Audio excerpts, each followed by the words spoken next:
Sir చదువుతాను sir.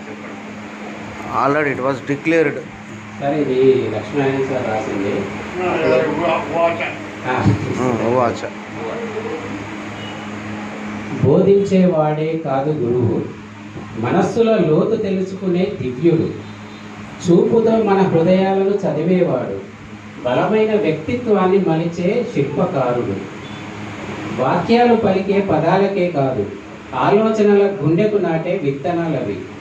మౌనంలోనూ బోధన చూస్తుంది, చీకటిలోనూ కనులుగా వికసిస్తుంది.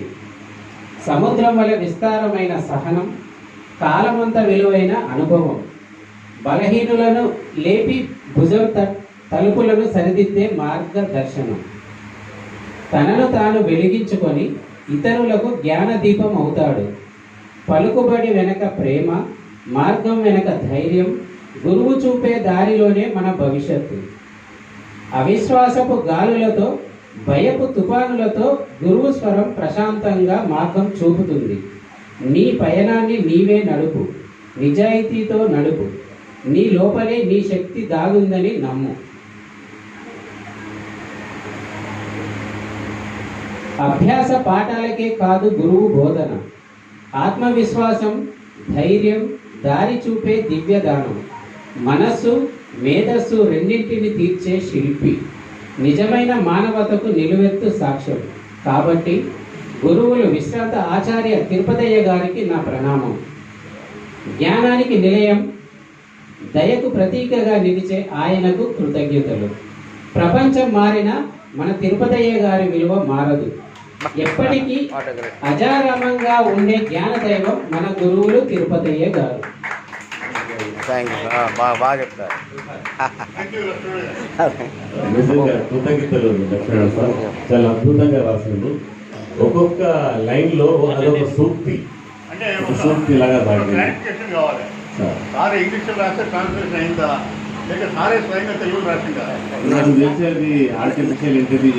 ఇంగ్లీష్లో రాసి నాకు తెలుగు రాదు సార్.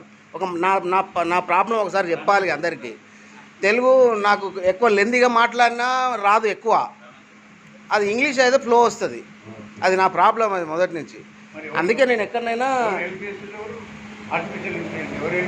ఇంగ్లీష్లో రాసిన తర్వాత నేను ఈ ట్రాన్స్లేషన్ ఉంది కదా, దానికి చేస్తే దాంట్లో కొన్ని మంచి కుదిరాయి. ఈ సార్ ఒక 2 సెంటెన్సులు రాసిండు. అవునవునవును. తర్వాత నాకేమనిపించింది అంటే, వాస్తవంగా ఎవరైతే గురువు అవుతారో, గురువు స్థానంలో ఉండి తాను శిష్యులకు పాఠాలు బోధిస్తున్నప్పుడు ఇంత పవిత్రంగా తాను ఆలోచించడో కానీ మీరు ఎందుకంటే పవిత్రంగా గురువు అనే స్థానాన్ని చాలా పవిత్రంగా ఊహించుకుంటాం మీరు. సార్ చదవండి, ఇప్పుడు చదవండి.